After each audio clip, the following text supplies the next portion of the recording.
Gulantang ang lahat, Carla hindi na nakapagpigil, sinabi na niya ang totoong naramdaman kay Kuya Jomar.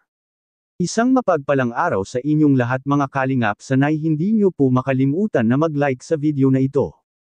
At paunawa tapusin muna ang kabuuan ng video na ito mga kalingap at para malaman ang nilalaman nito. At maraming salamat po mga kalingap sa pagpatuloy na pagsuporta lalo na kay Kuya Val Santos Matubang at Kalingap Rab.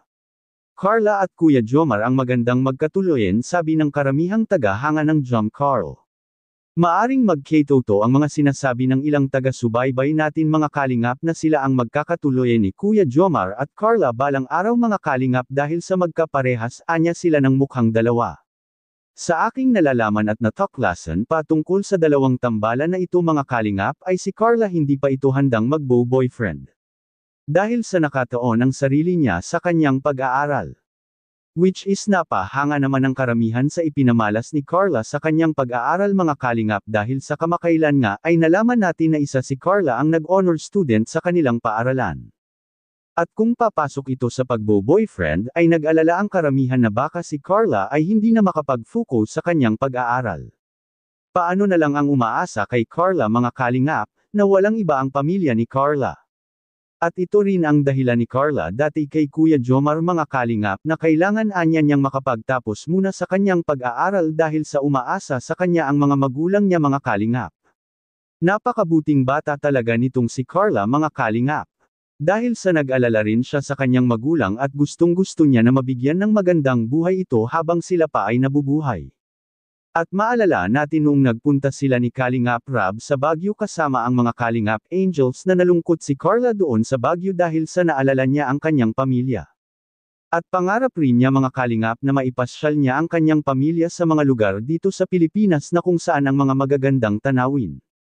Hindi imposible ang lahat para kay Carla na matupad ito mga kalingap.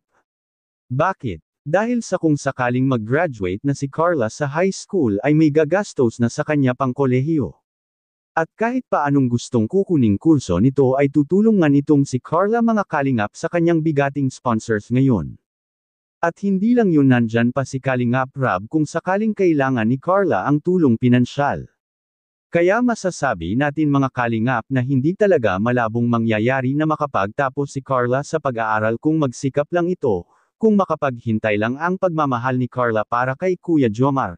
Dahil sa napapansin rin natin na si Carla ngayon ay nahuhulog na ang kanyang loob kay Kuya Jomar mga kalingap, at lalo pa ngayon na ang mga magulang nito ay hindi natatutol kung ano ang gusto nito sa kanilang dalawa ni Kuya Jomar, at Carla hindi na nakapagpigil.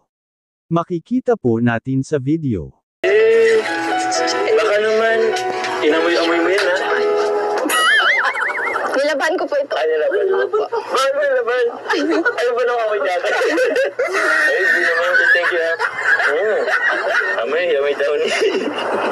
Thank you. Ikaw ba naglalaban nito sa mama mo? Baka naman si mama mo. With love and care. Grabe.